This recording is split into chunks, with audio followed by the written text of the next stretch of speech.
Bonjour à tous ceux qui viennent de nous rejoindre. C'est aussi notre mise en jambe ici au Café des Libraires, ouvert dès le matin et jusqu'au soir. Enfin là, on a commencé que l'après-midi parce que c'est le premier jour, c'est le vendredi. Et nous sommes très heureux, bien sûr, très heureux au Café des Libraires de recevoir John Irving. Le principe du Café des Libraires, c'est un libraire qui vient sur chaque plateau pour réaliser les interviews et vous donner envie de poursuivre la rencontre avec l'auteur à travers ses livres. Je pense qu'il n'est même pas la peine d'insister là-dessus à propos de John Irving. Et je tiens quand même à vous signaler que vous avez devant vous, mesdames et messieurs, le libraire en chef, Pascal Thuot, de la librairie 1000 pages Vincennes, qui est aussi le secrétaire général du Festival America, qui a contribué à le créer avec Francis Geffard. Et merci de nous offrir un si beau festival, tous les deux.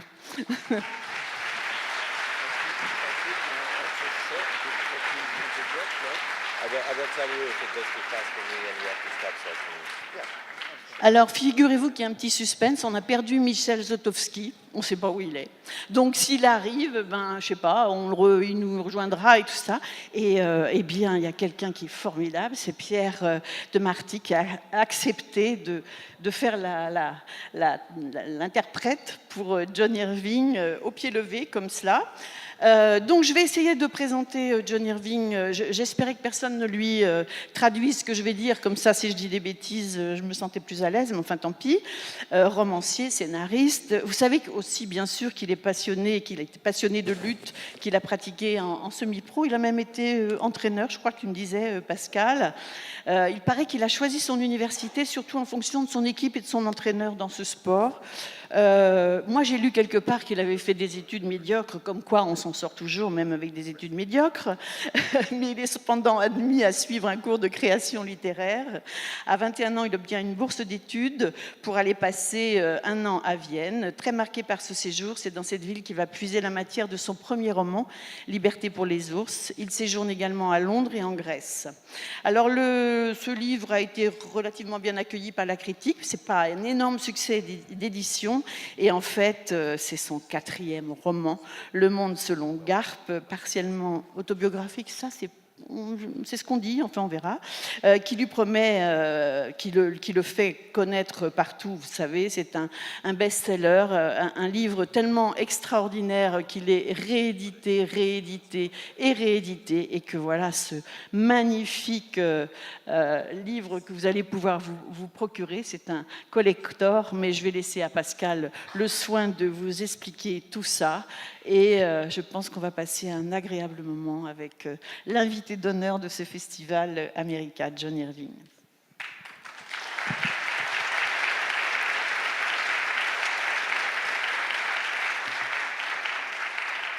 Merci beaucoup, Maët. Alors, je crois que si nous sommes réunis ici, tous ensemble, c'est qu'on a tous en nous quelque chose de Garp, quelque chose que John Irving nous a transmis, et nous sommes plusieurs générations à avoir nourri pour ce livre un amour profond, puisqu'il nous a servi un petit peu de guide. Alors pourquoi ? Parce que ce livre, lorsqu'il a paru, il a paru à une époque de grands bouleversements, notamment ce qu'on a appelé la révolution sexuelle. On était à la suite, peut-être dans la queue de la comète, de ces idées des années 60 qui semblaient pouvoir changer le monde à un moment donné. Et ce livre arrive un peu comme un pavé dans la mare de la littérature de ce moment, pour plusieurs raisons. La première d'entre elles, c'est que ce livre commence dans les années 40 avec Jenny Field, qui est infirmière, qui est la future maman de Garp et qui va concevoir ce premier enfant qu'elle désire très fortement, mais qu'elle ne veut pas accompagner d'un mari trop encombrant, notamment la sexualité des hommes qui lui pose un réel problème et dont elle ne veut pas s'embarrasser toute sa vie. Donc elle va concevoir cet enfant dans une scène extraordinaire que je vous laisserai redécouvrir, et pour ceux qui ne l'ont pas lu encore, c'est vraiment un moment absolument stupéfiant qui va ouvrir ce livre de façon remarquable. Donc on va suivre Garp, sa mère, toute cette histoire qui va finalement nous montrer comment un homme grandit avec une mère seule dans une institution prestigieuse qui va lui apporter à la fois son éducation culturelle, où il va faire aussi son éducation sexuelle. Je vais dire de nombreuses fois le mot sexuel, parce que c'est un livre qui, à mon sens, a dégrippé, je dirais, le regard qu'on porte sur ce qui nous concerne tous et ce qui fait partie de nos vies de façon permanente. On en écoute un extrait tout de suite ou Absolument, bien sûr. On va demander à Laurent Ray, qui est professeur au Conservatoire d'art dramatique de Vincennes et qui a organisé toutes les lectures qui ont lieu sur le Café des libraires. On entend toujours le tout début des livres des auteurs invités. Et là, c'est le professeur lui-même qui va nous lire un extrait du Monde selon Garp. À vous, Laurent. La mère de Garp, Jenny Fields, fut arrêtée en 1942 à Boston pour avoir blessé un homme dans un cinéma. Cela se passait peu de temps après le bombardement de Pearl Harbor par les Japonais et les gens manifestaient une grande tolérance envers les militaires parce que, brusquement, tout le monde était militaire, mais Jenny Fields, pour sa part, restait inébranlable dans l'intolérance que lui inspirait la conduite des hommes en général et des militaires en particulier. Dans le cinéma, elle avait dû changer 3 fois de place, mais le soldat s'étant rapproché un peu plus, elle avait fini par se retrouver le dos contre le mur moisi, avec entre elle et l'écran un stupide pilier qui lui barrait pratiquement la vue. Aussi avait-elle pris la décision de ne plus bouger. Le soldat, quant à lui, se déplaça une nouvelle fois et vint s'asseoir près d'elle. Jenny avait 22 ans. Elle avait plaqué l'université peu après avoir commencé ses études, puis était entrée dans une école d'infirmière où elle avait terminé à la tête de sa classe. Elle était heureuse d'être infirmière. C'était une jeune femme à l'allure athlétique, aux joues perpétuellement enluminée. Elle avait des cheveux noirs et lustrés, et ce que ça m'est rappelé, une démarche virile. Elle balançait les bras en marchant. Sa croupe et ses hanches étaient si fermes et si sveltes que, de dos, elle ressemblait à un jeune garçon. Jenny estimait pour sa part qu'elle avait les seins trop gros. Son buste provoquant lui donnait, selon elle, l'air d'une fille facile et vulgaire.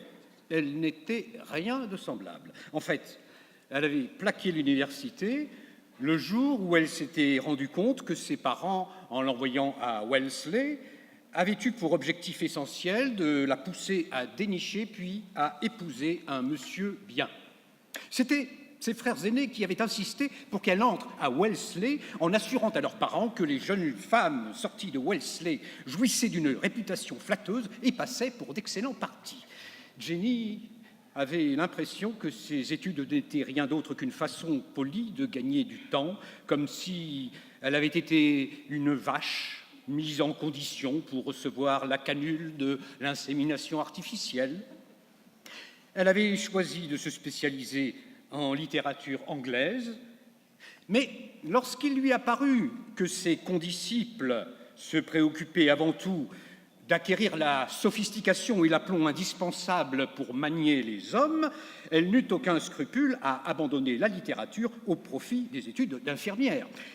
À ses yeux, les études d'infirmière avaient le mérite de déboucher sur une pratique immédiate. Et c'était bien là le seul et unique motif qui l'avait poussée dans cette voie. Plus tard, dans sa célèbre autobiographie, elle écrivit que trop d'infirmières ne font que parader pour accrocher les médecins, mais bien sûr, à ce moment-là, elle n'était plus infirmière. Elle aimait l'uniforme simple, dépourvu de fantaisie. Le corsage minimisait ses seins. Les chaussures étaient confortables, convenaient à sa démarche énergique. Lorsqu'elle était de service de nuit à l'accueil, elle avait du temps pour poursuivre ses lectures. Elle ne regrettait pas la compagnie des étudiants qui se montraient maussades et déçus lorsqu'une femme refusait leurs avances, ou bien méprisants et hautains lorsqu'elle les acceptait. À l'hôpital, elle voyait davantage de soldats et d'ouvriers que d'étudiants, et leur visée avait le mérite d'être plus franche et moins prétentieuse. Si on leur cédait un peu, du moins manifestaient-ils quelque reconnaissance à la perspective de vous revoir. Puis, un beau jour, il n'y eut plus que des soldats, tous aussi vaniteux que des étudiants, et Jenny Fields cessa de s'intéresser aux hommes. Ma mère, écrivit plus tard Garp, était une louve solitaire.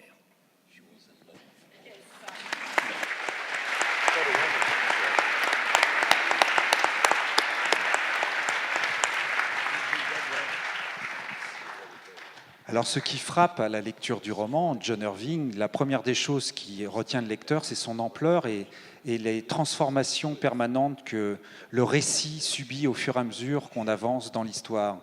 Ce qui frappe aussi, c'est cette kyrielle de personnages, tous plus incroyables les uns que les autres, avec des noms aussi qui évoquent des traits de caractère ou des apparences physiques. Je pense à Ragougra notamment, ou à Pigeonneau Maigre. Dans quel état d'esprit étiez-vous lorsque vous avez écrit ce roman ? Quel en a été le moteur et quels étaient les espoirs que vous nourrissiez lorsque vous êtes lancé dans l'écriture de ce livre ?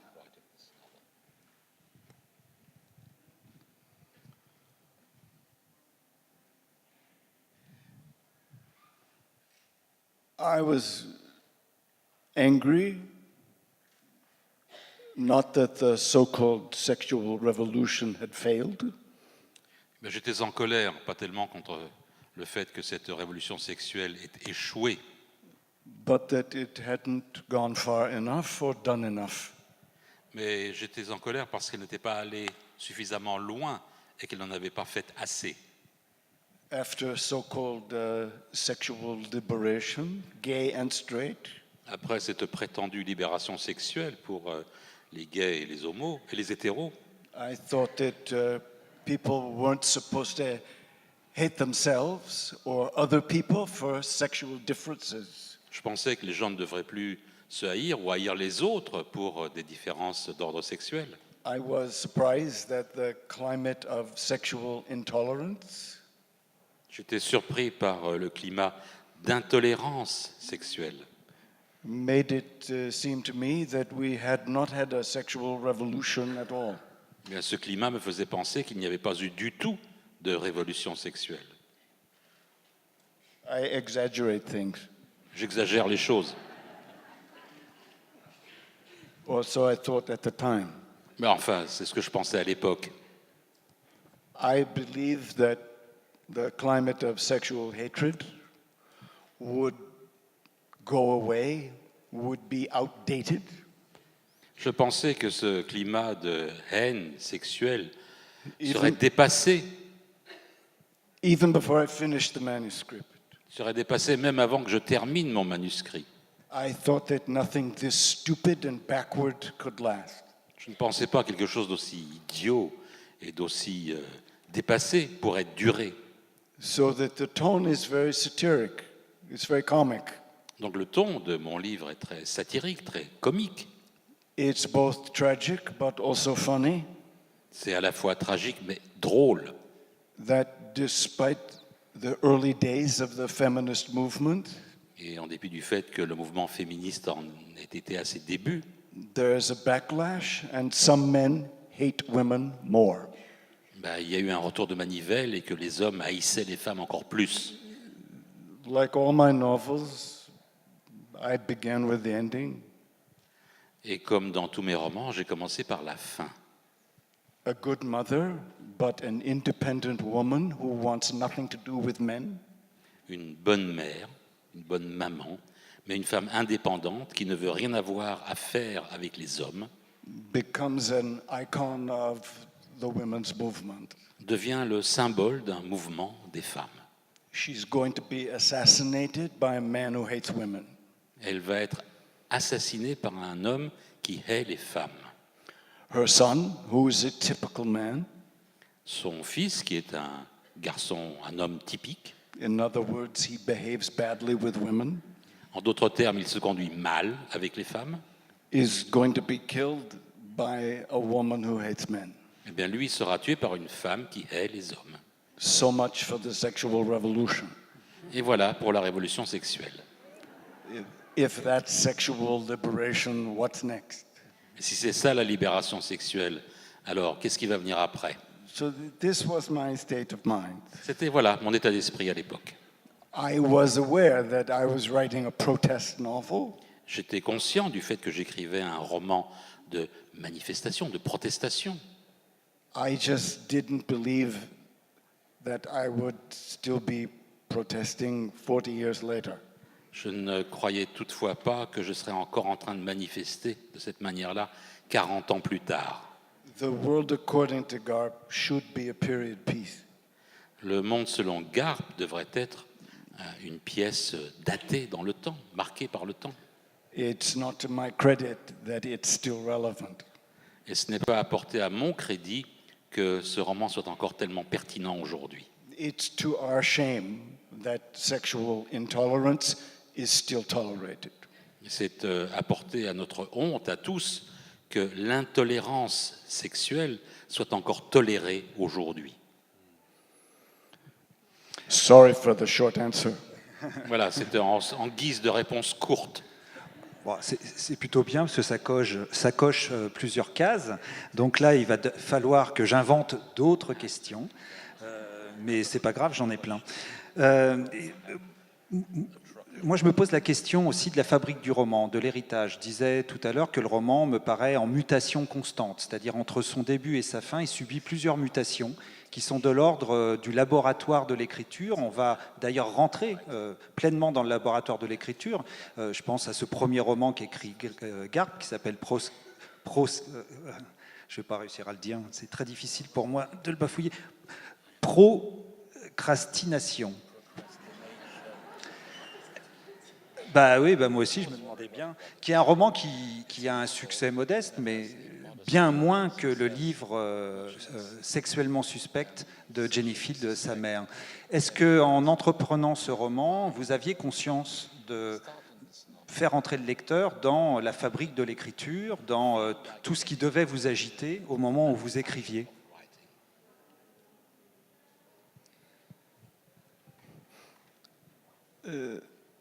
That's not a question anyone has asked me before. Eh bien, voilà une question que personne ne m'avait posée précédemment. Which is in itself so rare. Thank you. Et qui, en soi, c'est très très rare. Merci beaucoup.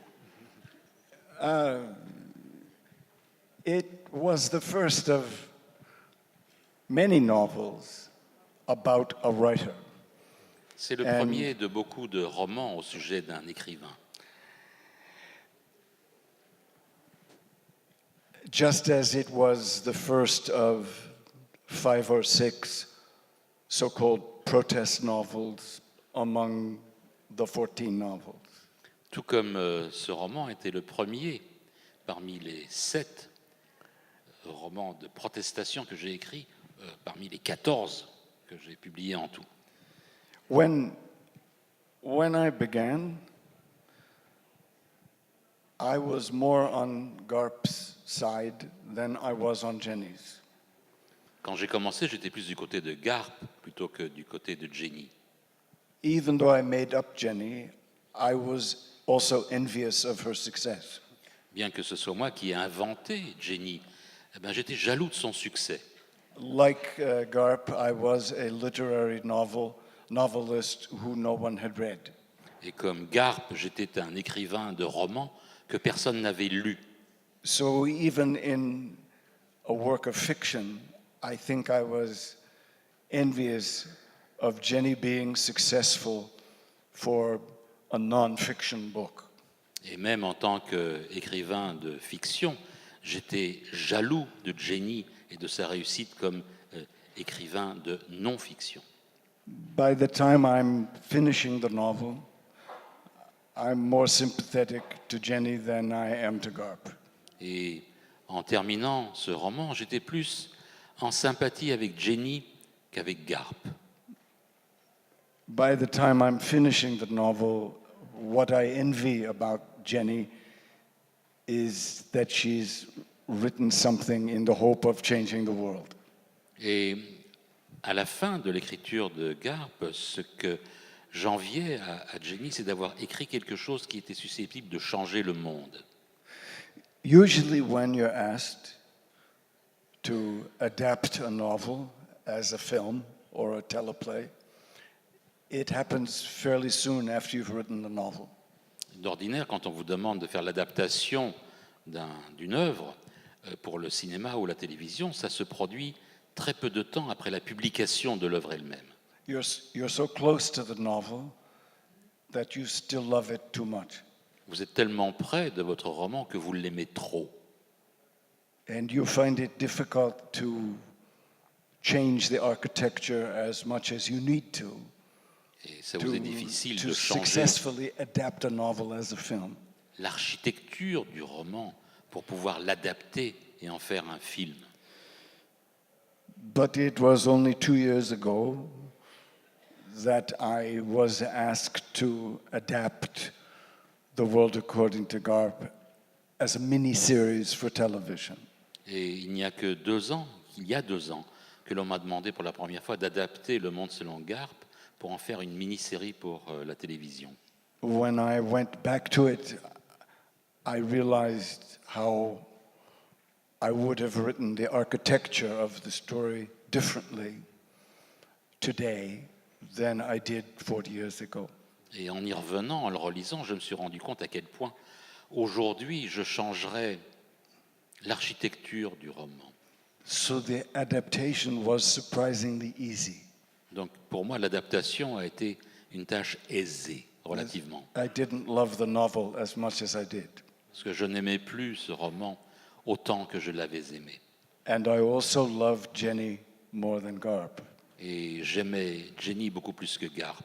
Because what Jenny was writing about hasn't changed or gone away. Parce que ce sur quoi Jenny écrivait n'a pas changé ou n'a pas disparu. It's not an experience that was altogether happy, going back to this novel. Ce n'était pas une expérience tout à fait heureuse de revenir à ce roman. And it's not altogether happy that it's relevant. Et ce n'est pas non plus une expérience heureuse que ce roman soit encore It's- pertinent aujourd'hui. It's bad news about sexual intolerance that this book is still relevant. It's not Yeah. good news. C'est une mauvaise nouvelle pour la tolérance sexuelle que ce roman soit encore d'actualité. C'est aussi la question de l'identité. Il y a un personnage qui apparaît à peu près à la page 250 qu'on ne peut pas oublier jamais une fois qu'on l'a rencontré, c'est Roberta Muldoon. Roberta Muldoon correspond peut-être, c'est peut-être le chaînon manquant entre Garp et Jenny, peut-être le personnage qui va stabiliser, qui va incarner, je dirais, alors ça peut paraître étrange de dire ça, mais une forme de normalité. C'est quelqu'un qui a des jugements sûrs et qui repose les questions de façon beaucoup plus paisible que ne les pose Garp, qui est plutôt quelqu'un de torturé, et Jenny, qui est quelqu'un qui est enfermé dans une vision du monde qui lui est propre et qui a toute légitimité à être. Or, l'identité de Roberta, ancien joueur de football américain, relativement célèbre dans cette posture, découvre un jour qu'il est une femme fondamentalement et va entamer cette aventure incroyable qui est celle de sa propre identité, de retrouver qui il est. Comment aujourd'hui voyez-vous Roberta? Est-ce qu'on peut considérer Roberta comme le personnage principal d'une nouvelle version du Monde selon Garp qui serait revue aujourd'hui en 2018?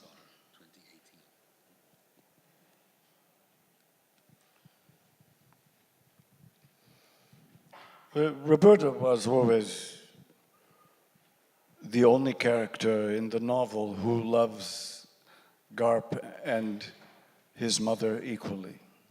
Roberta est le seul personnage de mon roman qui aime de la même manière Garp et sa mère, Jenny. Another way to say that is she is without hatred or sexual attitude. Une autre façon de le dire, c'est qu'elle n'a aucune haine ou haine sexuelle, quelle qu'elle soit. I thought of her as a superior being. J'ai pensé à elle comme étant un être d'une essence supérieure. She was one of the architectural mistakes I referred to. Elle fait partie de ces erreurs architecturales à lesquelles je faisais allusion précédemment. because she should have come into the story before page 250. Parce qu'elle aurait dû apparaître dans le livre bien avant la page 250. She is essentially the voice that ends the novel Et en fait, c'est elle, la voix qui conclut le roman. because she outlives both Garp and Garp's mother. Parce que c'est elle qui survit à la fois à Garp et à la mère de Garp.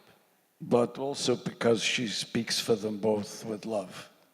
Et aussi parce qu'elle parle d'eux avec amour. In the TV miniseries, which you may see or never see, who knows? Et dans la mini-série télévisée que vous allez voir, ou peut-être ne pas voir. qui You sait. never really know with a screenplay or a teleplay if it's going to happen. Et quand on fait un script pour la télé, vous ne savez jamais s'il sera produit ou pas. Until it is. Jusqu'à ce qu'il le soit.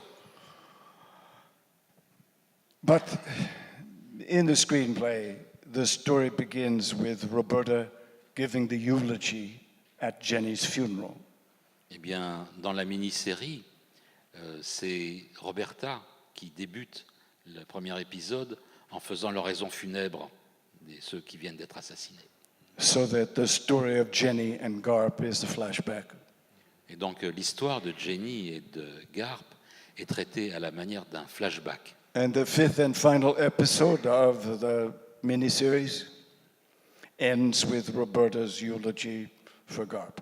Et donc on ouvre sur l'oraison funèbre de Jenny et le cinquième et dernier épisode se conclut sur l'oraison funèbre de Garp. So Roberta's two eulogies are the bookends. Donc voilà, les deux oraisons funèbres sont le début et la fin de cette to, mini-série. to a miniseries in 5 acts, in 5 episodes. En fait, et c'est une mini-série en 5 actes, en 5 épisodes. Roberta also means a great deal to me because she's the precursor to a character I love very much, the transgender woman Miss Frost in One Person.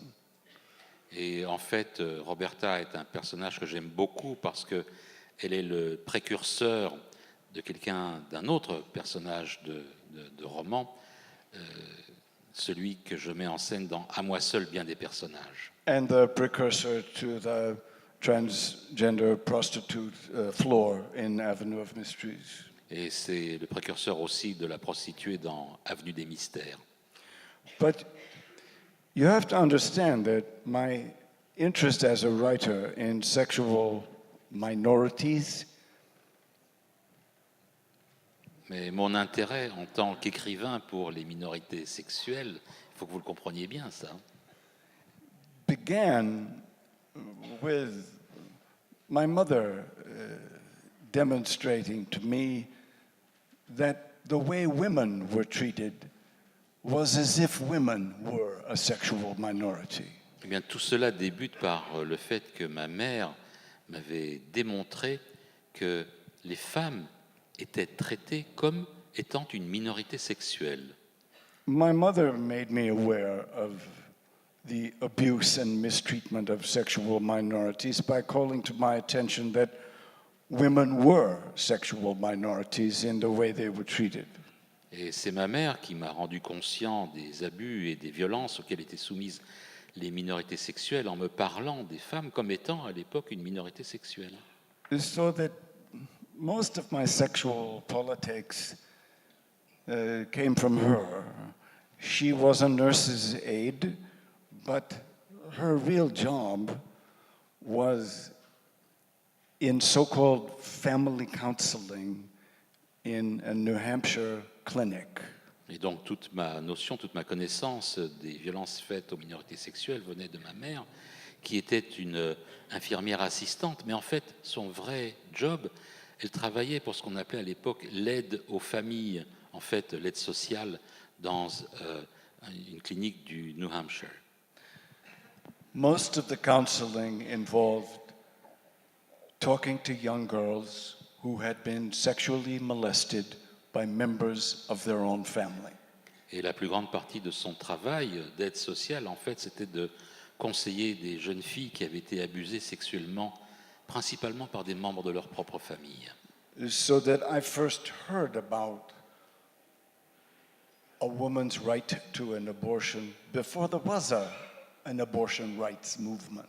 Et donc j'ai entendu pour la première fois les mots de droit à l'avortement pour une femme, avant même qu'il existe un mouvement qui promouvait le droit à l'avortement pour les femmes.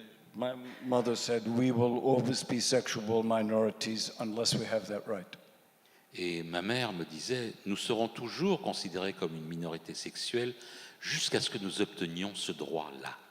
So my interest later as a writer in the treatment of gay men, lesbian women, and trans women began with the treatment of women as sexual minorities because they were treated as sexual minorities, and by many institutions of government and church, they still are. Et donc mon intérêt d'écrivain pour les minorités sexuelles, les gays, les lesbiennes, les transgenres, a commencé par ce fait que j'avais pris conscience par ma mère du fait que les femmes étaient traitées comme étant une minorité sexuelle, et elles le sont toujours par certaines institutions gouvernementales et certaines institutions cléricales de l'Église.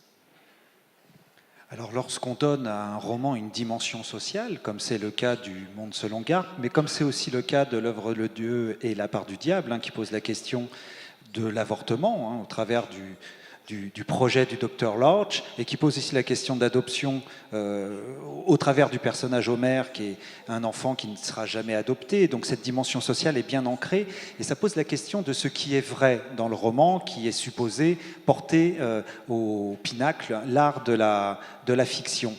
Alors Garp, on lui pose souvent cette question dans le roman, alors qu'il est devenu romancier. Je vais citer un petit passage. Garp le répétait toujours, la question qu'il détestait le plus s'entendre poser au sujet de son œuvre était dans quelle mesure elle était vraie, dans quelle mesure elle reposait sur son expérience personnelle, vraie dans le sens de conforme à la réalité. Alors, est-ce que selon vous, je pense, est-ce que le roman doit être conforme à la vérité objective, à la réalité, pour dire une vérité ? Pour dire quelque chose qui est de l'ordre de la transformation de la société.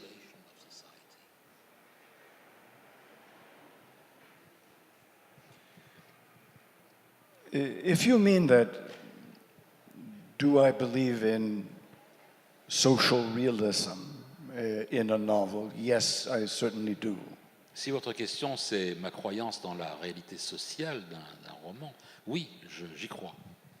If you're writing about an obstetrician gynecologist, you should not make any errors of a medical kind. Si vous écrivez l'histoire d'un gynécologue obstétricien, il ne faut pas commettre d'erreurs dans le domaine médical. If you mean, if your only source material is for fiction or for credible fiction is autobiographical, I'm laughing. Et si votre question porte sur le fait de savoir si dans une fiction, la réalité doit être obligatoirement autobiographique, alors à ce moment-là, je rigole. I don't care anything about autobiographical reality. Moi, ça ne m'intéresse pas, la réalité autobiographique. My mother used to say to me, "Who are all these mothers you're writing about? They're not me." Ma mère me disait, mais qui sont toutes ces mères que tu décris dans tes romans? C'est pas moi. And I would say, "Would you like me to write about you?" Et je lui posais la question, est-ce que tu aimerais que je parle de toi dans mes livres? She would say, "Don't you dare." Elle me répondait, t'as pas intérêt. As well, I feel free to exaggerate mothers too. Je me sens la liberté d'exagérer ce que sont les mères. And my mother was not especially pleased with this. Et ma mère n'était pas tellement heureuse de cela. The World According to Garp was my fourth novel. Le Monde selon Garp était mon 4e roman, but it was the first time that my publishers had a publication party for me. mais c'était la première fois que mon éditeur a donné une soirée lors de la publication de mon livre. I didn't realize they were giving them to other writers all the time. Je ne savais pas qu'il faisait des soirées ou des cocktails tout le temps. So I invited my mother to New York to the publication party. Et donc j'ai invité ma maman au cocktail de publication de mon livre à New York. And she said, not in a friendly way, shall I wear my nurse's uniform? Et elle m'a demandé d'une façon pas tellement amicale, est-ce que je devrais porter mon uniforme d'infirmière? I said, please don't. Et, s'il te plaît, maman, non. Alors peut-être qu'une des leçons d'un auteur comme Dickens est d'exagérer certaines situations pour les rendre plus compréhensibles par le lecteur, pour leur peut-être inculquer une idée plus profondément. Est-ce que vous seriez d'accord avec ça? Est-ce qu'il faut exagérer certaines scènes, certaines réalités pour les rendre plus efficaces?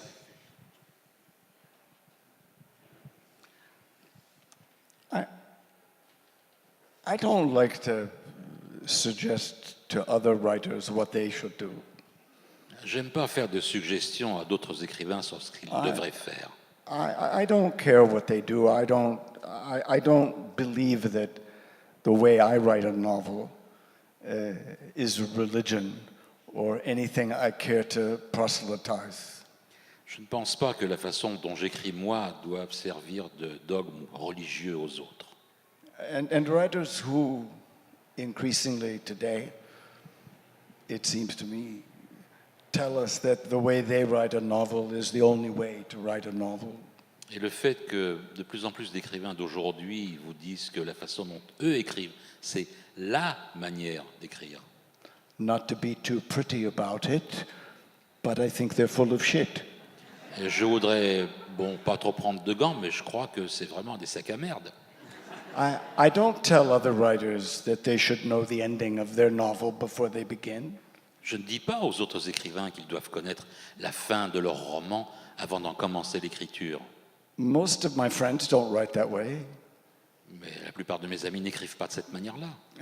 I don't know why I do. I just always have. Je ne sais pas pourquoi je le fais, mais j'ai toujours fait ainsi. And I even have said in my own case, just because I've always written the end of a novel before I begin it, and the ending has never changed, I've always said, one day if I think of a better ending, I won't care. I'll change it. Et même si dans mon cas, j'ai toujours reconnu la fin de mon roman avant de commencer le début, si un jour je pense à une fin qui serait meilleure, je le changerai. Et alors, quelle importance? In other words, my method isn't a religion to me either. Et donc, ma méthode n'est pas non plus un dogme religieux pour moi non plus. I just think of endings first. They're the first things I get to. Simplement, je pense à la fin des romans avant de commencer, c'est tout, c'est comme ça.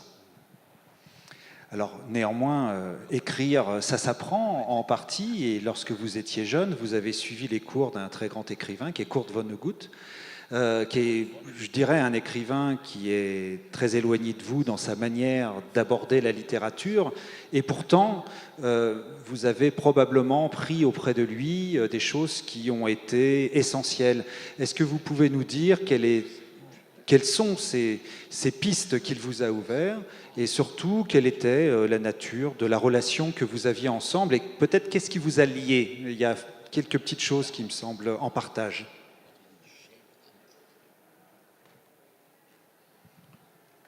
He was a wonderful man to me. Pour moi, c'était un homme merveilleux.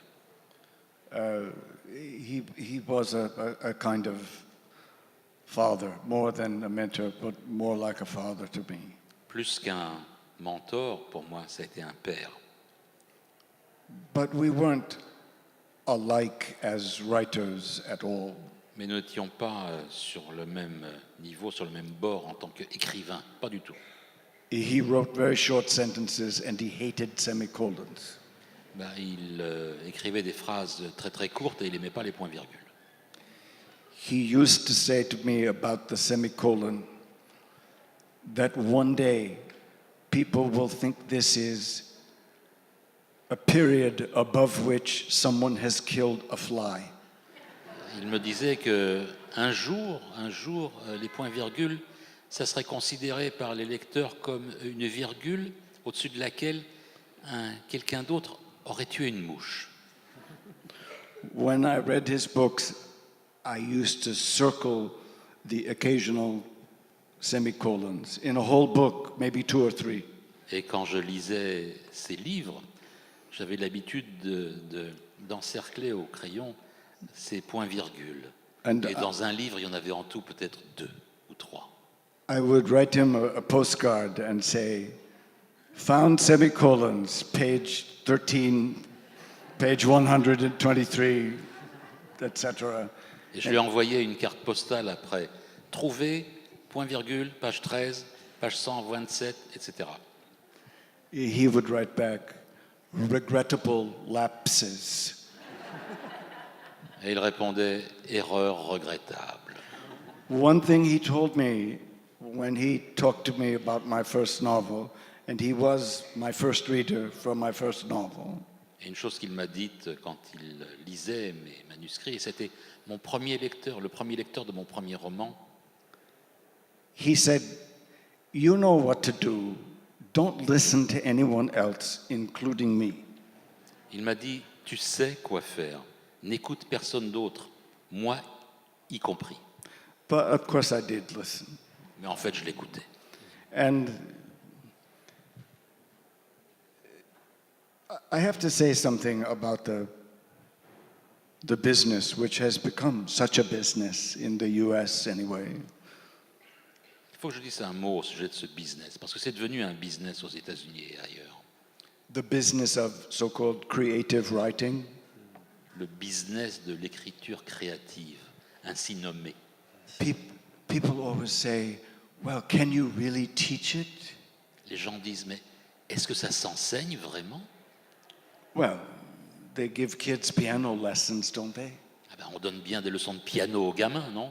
Are all the children who have piano lessons going to become great pianists? Est-ce que tous les enfants à qui on donne des leçons de piano deviendront des grands pianistes? No, of course not. À l'évidence, non. But if you're already a young writer who's any good, you can save yourself a little time if you work with an older writer.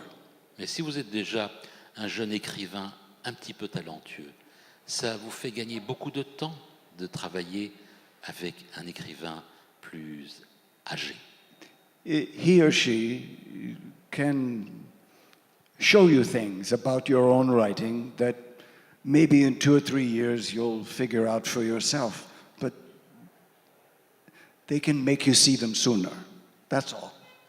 En fait, ces écrivains plus âgés peuvent vous montrer des choses que vous auriez peut-être découvertes 2 ou 3 ans plus tard, mais vous les auriez vues, mais ça vous permet de les découvrir plus tôt.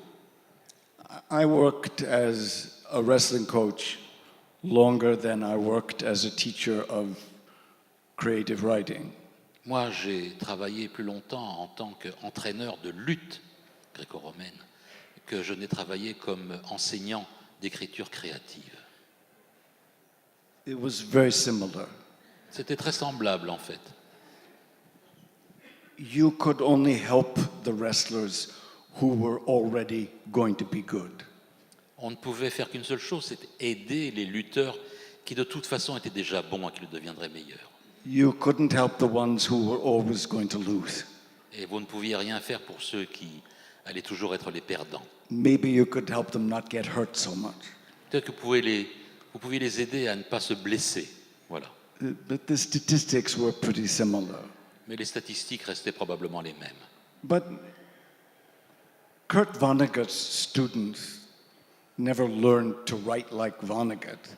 Les étudiants de Kurt Vonnegut n'ont jamais appris à écrire comme Kurt Vonnegut. And my students, some of them you know, I think, T.C. Boyle, T. Corrigan Boyle, he doesn't write like me. Et mes étudiants, Certains, vous les connaissez probablement. Not at T.C. all. Boyle, il n'écrit pas comme moi. He never did. When he was a kid, he had his own way. Il n'a jamais fait comme moi. Et dès gamin, il avait sa propre façon d'écrire. Alors moi j'ai une dernière question. C'est vrai que le succès du Monde selon Garp a forcément multiplié les lecteurs de par le monde, et quand on a beaucoup de lecteurs, on reçoit beaucoup de courriers. Et est-ce que comme Garp, vous avez reçu des lettres désagréables, comme celle qu'il reçoit après la publication de son second roman, qui commence par « Cher connard ».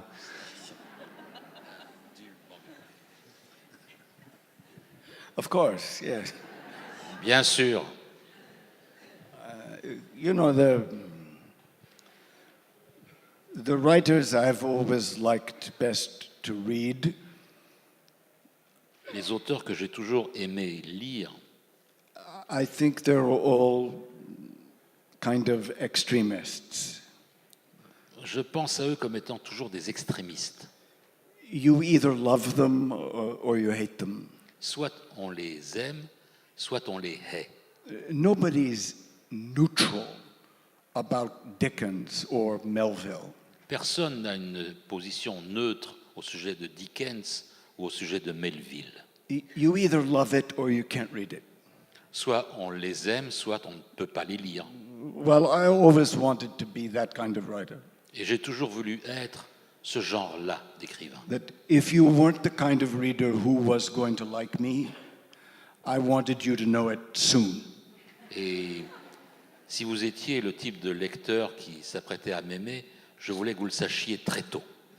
Then you go away. Sinon, partez. I don't care what you write me in a letter. Je m'en fiche ce que vous m'écrivez dans les lettres. So I always feel I'm kind of, I've done something right when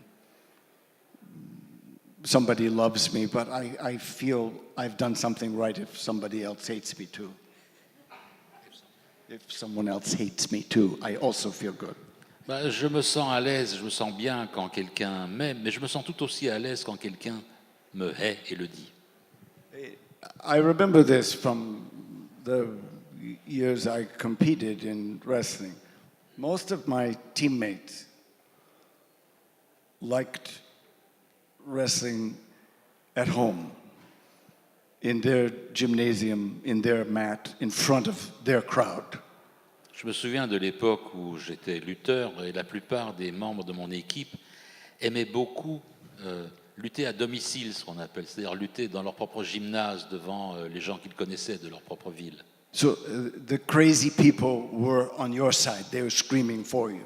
Donc les dingos étaient de votre côté, ils criaient pour vous soutenir. I always liked it better to be away, Mais moi, j'aimais bien être toujours ailleurs. where if you won, they hated you. Là où lorsque vous gagniez, ils vous haïssaient. I like this better, J'aimais ça beaucoup mieux. with one exception. Avec une seule exception. My first match when I first went to Pittsburgh Mon premier match, lorsque je suis allé pour la première fois à Pittsburgh, was not in Pittsburgh, but in a town called Bethlehem, c'était pas à Pennsylvania. Pittsburgh, c'était dans un patelin du nom de Bethléem, en Pennsylvanie. There was nothing religious about this Bethlehem. Ça n'avait rien à voir avec l'autre Bethléem. Because I was the second weight class, Parce que j'étais en question de poids, j'étais dans la deuxième catégorie, I followed the lightweight into the gym. j'ai suivi les poids légers, les poids coqs dans le gymnase. He was the one guy ahead of me. C'est celui-là que je devais battre. He was an older guy, Il était plus âgé. and he looked over his shoulder at me as we were coming into the big auditorium. Et il m'a regardé par-dessus son épaule alors qu'on entrait dans l'arène, dans le grand stade. And he said, "Don't look up."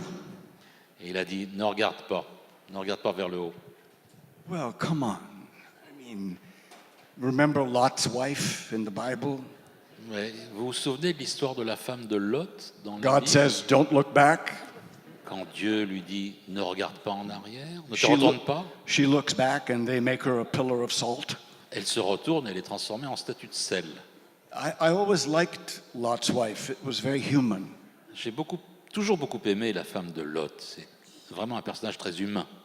So, of course, I looked up. Et évidemment, j'ai regardé vers le haut. I saw the face of a very pretty woman in the stands going up, 60, 80 feet. Et j'ai vu le visage d'une très très belle femme dans les gradins qui s'élevaient à 20-30 mètres. There were all these faces, but one of them was leaning over, and it was a very attractive older woman. Il y avait beaucoup de visages, mais là, c'était une femme I was 19. âgée. I was 19. Moi, j'avais 19 ans. She spit on me. Elle m'a craché dessus.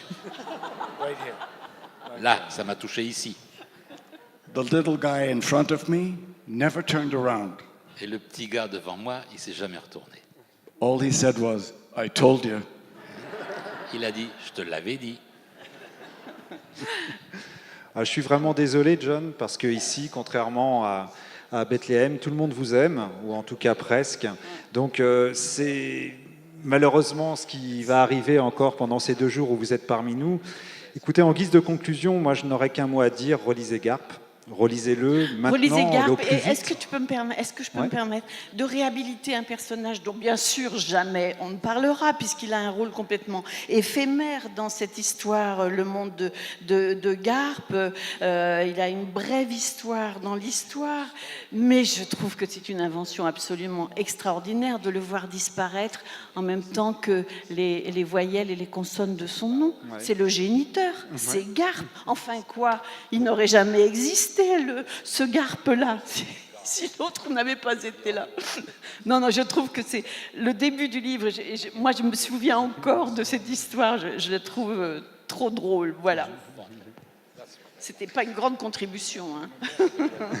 Mais j'avais envie de le dire Maët, quand même. Enfin, tu as tous les droits ici, hein, c'est toi la patronne. Alors voilà, alors moi je tiens aussi à saluer le travail des éditions du Seuil qui rééditent Le Monde selon Superbe. Garp dans une édition collector, dans la traduction revue par Anne Freyer de Maurice Rambaud, qui reste une très belle traduction, même 40 ans après. Donc elle nécessitait peut-être quelques petits coups de make-up ici ou là, mais globalement le travail est fait. Je tiens à saluer le travail d'Anne Freyer, qui est encore aujourd'hui l'éditrice de John Irving et qui a œuvré à le faire connaître en France avec beaucoup d'obstination et je crois aussi beaucoup de bonheur. Donc merci beaucoup Anne pour tout ça. Va suivre une dédicace, un moment historique de monsieur John Irving. Donc cette dédicace va avoir lieu dans le Péristyle. Évidemment, le roman est en vente à l'extérieur, en français et en anglais. Je vous demanderai juste d'essayer de suivre la file telle qu'elle va se dessiner. On a essayé de faire en sorte que ce soit le plus confortable possible pour vous et aussi pour John Irving. Voilà, je vous remercie beaucoup Et de un votre grand attention. merci à Pascal. Voilà, merci. Grand merci.